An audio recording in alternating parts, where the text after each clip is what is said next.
High court ಮುಖ್ಯ ನ್ಯಾಯಮೂರ್ತಿಗಳಾಗಿ ನ್ಯಾಯಮೂರ್ತಿ ವಿಭು ಬಕ್ರು ಅವರು ಇಂದು ಪ್ರಮಾಣ ವಚನವನ್ನು ಸ್ವೀಕರಿಸಿದರು.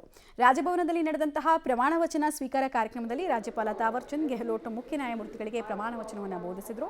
ಕಾರ್ಯಕ್ರಮದಲ್ಲಿ CM Siddaramaiah, DCM D K Shivakumar, ಸಭಾಪತಿ ಬಸವರಾಜ ಹೊರಟ್ಟಿ ಅವರು ಉಪಸ್ಥಿತರಿದ್ದರು. ಕರ್ನಾಟಕ ಹೈಕೋರ್ಟ್ ಮುಖ್ಯ ನ್ಯಾಯಮೂರ್ತಿಯಾಗಿ ಅಧಿಕಾರ ವಹಿಸಿಕೊಂಡಿರುವಂತಹ ನ್ಯಾಯಮೂರ್ತಿ ಬಕ್ರು ಅವರು 1966ರಲ್ಲಿ ನಾಗ್ಪುರದಲ್ಲಿ ಜನಿಸಿದ್ರು. ಅಂದರೆ ಮಹಾರಾಷ್ಟ್ರ ಇವರ ಮೂಲ. ದೆಹಲಿಯ ಮಥುರಾ ರಸ್ತೆಯಲ್ಲಿರುವಂತಹ ದೆಹಲಿ ಪಬ್ಲಿಕ್ ಶಾಲೆಯಲ್ಲಿ ಇವರು ಶಿಕ್ಷಣವನ್ನು ಕೂಡ ಪಡ್ಕೊಂಡಿದ್ರು. 87ರಲ್ಲಿ ದೆಹಲಿ ವಿಶ್ವವಿದ್ಯಾಲಯದಿಂದ ವಾಣಿಜ್ಯ ವಿಷಯದಲ್ಲಿ ಪದವಿ ಪಡ್ಕೊಂಡ್ರು.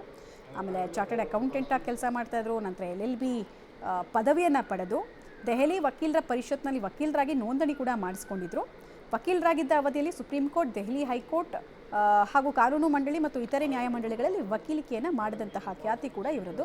2011ರಲ್ಲಿ ಹಿರಿಯ ವಕೀಲರಾಗಿ ಅವರು ಪದೋನ್ನತಿಯನ್ನು ಪಡೆದಿದ್ದರು. 2013ರಲ್ಲಿ ಏಪ್ರಿಲ್ 17ನೇ ತಾರೀಕು ದೆಹಲಿ ಹೈಕೋರ್ಟ್ನ ಹೆಚ್ಚುವರಿ ನ್ಯಾಯಮೂರ್ತಿಗಳಾಗಿ ನೇಮಕಗೊಂಡ ಅವರು 2015 ಮಾರ್ಚ್ 18ಕ್ಕೆ ಕಾಯಂಗೊಂಡಿದ್ದರು. ಈಗ ನಮ್ಮಲ್ಲಿ ಮುಖ್ಯ ನ್ಯಾಯಮೂರ್ತಿಗಳಾಗ್ತಾರೆ. Having been appointed the Chief Justice of the High Court of Karnataka, do swear in the name of God that I will bear true faith and allegiance, that I will duly and faithfully, and to the best of my ability, knowledge, and judgment, perform the duties of my office without fear or favor, affection or ill will, and that I will uphold the Constitution.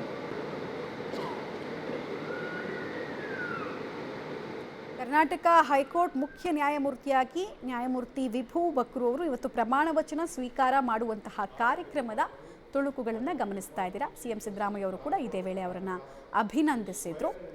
ರಾಜಭವನದಲ್ಲಿ ಸಾಮಾನ್ಯವಾಗಿ ಮುಖ್ಯಮಂತ್ರಿ ನ್ಯಾಯಮೂರ್ತಿಗಳಿಗೆಲ್ಲ ಪ್ರತಿಜ್ಞಾ ವಿಧಿಯನ್ನು ಬೋಧಿಸೋದೆ ರಾಜ್ಯಪಾಲರು. ಅದೇ ಕಾರ್ಯಕ್ರಮ ಇವತ್ತು ನಡೀತು. ಎಲ್ಲರ ಸಮ್ಮುಖದಲ್ಲಿ ಅನ್ನೋದು ತಿಳಿದು ಬರ್ತಾರೆ. ಸಭಾಪತಿ ಬಸವರಾಜ ಹೊರಟ್ಟಿ ಅವರು ಕೂಡ ಉಪಸ್ಥಿತರಿದ್ದರು. DCM DK ಶಿವಕುಮಾರ್ ಕೂಡ ಇದ್ರು ಅನ್ನೋದು ತಿಳಿದು ಬರ್ತಾ ಇದೆ. ಮತ್ತು ಇವ್ರದ್ದು ಹಿನ್ನೆಲೆ ಕೂಡ ಅಷ್ಟೇ.